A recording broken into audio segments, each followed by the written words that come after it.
इस टाइम साडे नाल एक बड़े ही सोहने ते जिन्हां नूं वेख के मेरा दिल कीता कि मेरे नाल गल करां जरूर करां। बाबा जी वो खड़े हैं और बाबा जी इंडियन पंजाब तो आए हैं। तो बाकी मैं पुछदा हाँ उन्हां तों जी की नाम है चाचा जी? गुरदेव सिंह है जी। गुरदेव सिंह जी कित्थों आना होया? मैं जगराओं टोलण।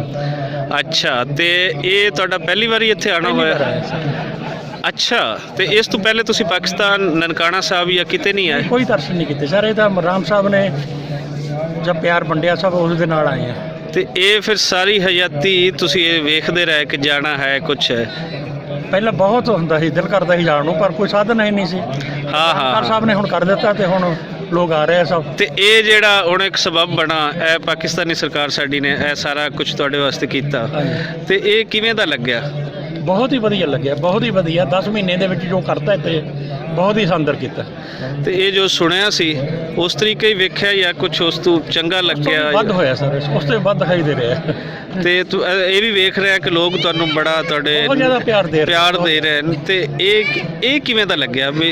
ये लग्गिया भी मैं अपने किते तो नहीं भी इंडिया दे विच बैठा, चढ़दे पंजाब दे विच बैठा? नहीं, कोई भी दिल दे विच है नहीं, हर एक आके प्यार कर रहे हैं। जो भी मिल रहे हैं प्यार कर रहे हैं। अच्छा अच्छा, तो कितनी माशाल्लाह तुहाडी उम्र कितनी होगी? 74 है। 74। हाँ जी। ते कोई वंड वेले दी कोई सुनी सुनाई तुसी कित्थे सी? वंड वेले दी मैं 1 साल दा सीगा। अच्छा। पिंड सी अपने, वो लोग जो इधर आए सीगे ते मेरी मदर दसदी ਸੀ ਤੁਹਾਨੂੰ ਪਿਆਰ ਕਰਕੇ ਗਏ, ਚੱਕ ਕੇ ਗਏ ਸੀਗੇ। अच्छा, ਜਾਂਦੇ ਹੋਏ ਪਿਆਰ ਕਰਕੇ ਗਏ ਤੇ ਉਹਨਾਂ ਦਾ ਲੋਕਾਂ ਨੇ ਸਮਾਨ ਸੰਭਾਲ ਕੇ ਰੱਖਿਆ ਹੋਇਆ ਸੀਗਾ। ਹਾਂ ਹਾਂ, ਜੋ ਵੀ ਆਓਗੇ ਤੁਸੀਂ ਜਦੋਂ ਮਰਜ਼ੀ ਸਮਾਨ ਤੁਹਾਡਾ ਹੀ ਹੈ। ਅੱਛਾ ਇਮਾਨਦਾਰੀ ਅੱਛਾ, ਨਾਲ ਇਹ ਤੁਹਾਡੀ ਚੀਜ਼ ਹੈ। ਉਹ ਫਿਰ ਸਮਾਨ ਕਿੱਥੇ ਕੀਤਾ? ਵੀ ਹੁਣ ਮੈਂ ਉਸ ਤੋਂ ਬਾਅਦ ਨਹੀਂ ਮੈਨੂੰ ਪਤਾ, ਮੈਂ ਜੋ ਸੁਣਿਆ ਨਾ ਸਾਰਾ ਹਾਂ, ਦੇਖਿਆ ਵੀ ਹੈ। ਰਿਕਾਰਡਿੰਗ ਮਸ਼ੀਨ ਹੁੰਦੀ ਸੀ, ਹੋਰ ਸੀ ਇੱਕ ਦੋ ਉਹਦੇ ਘਰੇ ਮੈਂ ਦੇਖੀਆਂ। ਹਾਂਜੀ। ਤੇ ਇਹ ਗੁਰਦੇਵ ਜੀ ਇਹ ਦੱਸੋ ਵੀ ਕੀ ਦੱਸਦੇ ਨੇ? ਮੇਰੇ ਖਿਆਲ ਤੇ ਇਹ ਸੀ ਕਿ ਤੁਹਾਡੀ ਮਾਸ਼ਾਅੱਲਾ ਸਿਹਤ ਬਿਹਤਰ ਹੋਏਗੀ ਤੇ ਤੁਹਾਨੂੰ ਕੁਝ ਇਹਦੇ ਬਾਰੇ ਪਤਾ ਹੋਏਗਾ, ਲੇਕਿਨ ਸਾਰੀ ਗੱਲ ਤੁਹਾਡੀ ਇਹ ਤੋਂ 74 ਸਾਲ ਹੈ, ਤੁਹਾਨੂੰ ਉਹ ਨਹੀਂ ਆਂਦਾ ਹੋਏਗਾ।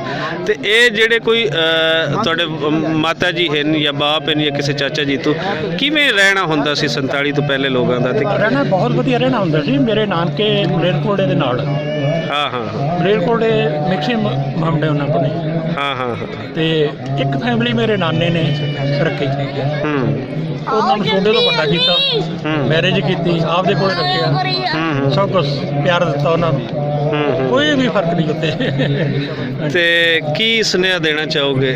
ਬਸ ਪਿਆਰ ਮੁਹੱਬਤ ਦਾ ਜੋ ਇਮਰਾਨ ਸਾਹਿਬ ਨੇ ਕੀਤਾ, ਸਭ ਪਿਆਰ ਮੁਹੱਬਤ ਕਰਕੇ ਇੱਥੇ ਆ ਰਹੇ हैं सब लोग। ਅਤੇ ਇਮਰਾਨ ਖਾਨ ਸਾਹਿਬ ਦੇ ਵੀ ਤੇ ਨਾਲ ਉਸ ਤੋਂ ਪਹਿਲੇ ਕੋਈ ਜਿਹੜੀ ਨਵਜੋਤ ਸਿੰਘ ਸਿੱਧੂ ਦਾ ਆਣਾ, ਉਹ ਜੱਫੀ ਦਾ ਪੈਣਾ, ਤੇ ਉਹ ਬੁਨਿਆਦ ਜਿਹੜੀ ਪਿਆਰ ਹੈ ਉਹੀ ਅੱਗੇ ਪਿਆਰ ਦਾ ਜਿਹੜਾ ਹੈ ਕਿ ਉਹ ਬੀ ਲਾਓਗੇ ਤੇ ਅੱਗੇ ਕੋਈ ਵੱਡਾ ਜਿਹੜਾ ਦਰਖਤ ਹੈ ਉਹ ਬਣੇਗਾ। ਹੌਲੀ ਹੌਲੀ ਗਵਰਨਮੈਂਟ ਕਰ ਰਹੀ ਹੈ ਇੰਪਰੂਵਮੈਂਟ ਦੋਨੋਂ ਸਾਈਡ ਤੋਂ, ਵਧੀਆ ਹੋਊਗਾ। ਤੇ ਇਸ ਥਾਂ ਦੀ ਜਿਹੜੀ ਤਾਂਘ ਇੱਕ ਸੀ, ਇਹ ਤਾਂਘ ਅੱਜ ਪੂਰੀ ਹੋਈ। ਆਖਰੀ ਸਵਾਲ ਸਾਡਾ ਇਹ ਹੈ ਕਿ ਇਹ ਕਿਵੇਂ ਦਾ ਮਹਿਸੂਸ ਹੋਇਆ? ਕਿਵੇਂ ਸ਼ਾਂਤੀ ਮਿਲੀ ਆ ਕੇ, ਬਹੁਤ ਹੀ ਸ਼ਾਂਤੀ, ਔਰ ਸ਼ਾਂਤੀ ਲੈ ਕੇ ਜਾ ਰਹੇ ਅਸੀਂ ਇੱਥੋਂ। ਬੜੀ ਖੁਸ਼ੀ ਹੋਈ ਜੀ ਤੁਸੀਂ ਸਾਡੇ ਨਾਲ ਗੱਲਬਾਤ ਕੀਤੀ, ਤੇ ਜਿਉਂਦੇ ਵਸਦੇ ਰਹੋ। ਤੇ ਅਗਲੀ ਵਾਰੀ ਕਦੋਂ ਆਣਾ ਜੀ? ਲਓ ਜੀ, ਇਹ ਮੁੰਡਾ ਜਿਹੜਾ ਹੈ ਨਾ, ਇਹ ਮੁੰਡਾ ਜਿਹੜਾ ਨਾਲ ਹੈ, ਇਹ ਤੁਹਾਡੇ ਪੋਤਾ ਹੈ ਤੇ ਪੋਤੇ ਬੜੇ ਪਿਆਰੇ ਹੁੰਦੇ ਨੇ ਜੀ। ਇਸ ਲਈ ਹੁਣ ਉਹ ਦਾਦਾ ਜੀ ਨੂੰ ਗੱਲ ਨਹੀਂ ਕਰਨ ਦੇ ਰਹੀ, ਉਹ ਅੱਗੇ ਜਾਣਾ ਚਾਹ ਰਹੀ ਹੈ। ਤੇ ਛੋੜੇ ਨੂੰ ਹੀ ਬਹੁਤਾ ਜਾਣੋ ਜੀ। ਗੱਲ ਇਹੀ ਹੈ ਕਿ ਜੇ ਪਿਆਰ ਦੇ ਨਾਲ ਤੁਸੀਂ ਕਰ ਲਓਗੇ ਤੇ ਲਾਂਘੇ ਵੀ ਖੁੱਲ ਸਕਦੇ ਨੇ, ਸਰਹੱਦਾਂ ਵੀ ਖੁੱਲ ਸਕਦੀਆਂ ਨੇ, ਸਾਰਾ ਕੁਝ ਹੋ ਸਕਦਾ ਹੈ। ਤੇ ਜੰਗਾਂ ਕਿਸੇ ਮਸਲੇ ਦਾ ਹੱਲ ਨਹੀਂ ਹਨ, ਤੇ ਜੰਗਾਂ ਤੋਂ ਨਿਕਲ ਕੇ ਪਿਆਰ ਨਾਲ ਹੀ ਜੇ ਦੋਨੋਂ ਰਿਆਸਤਾਂ ਸਾਰੇ ਮਸਲੇ ਹੱਲ ਕਰਨ ਤੇ ਇਹ ਦੇਸ਼ ਹੋਰ ਸੋਹਣੇ ਹੋ ਜਾਣ। ਬਹੁਤ ਸ਼ੁਕਰੀਆ ਜੀ, ਤੁਸੀਂ ਸਾਡੇ ਨਾਲ ਗੱਲਬਾਤ ਕੀਤੀ। ਬਹੁਤ ਸ਼ੁਕਰੀਆ।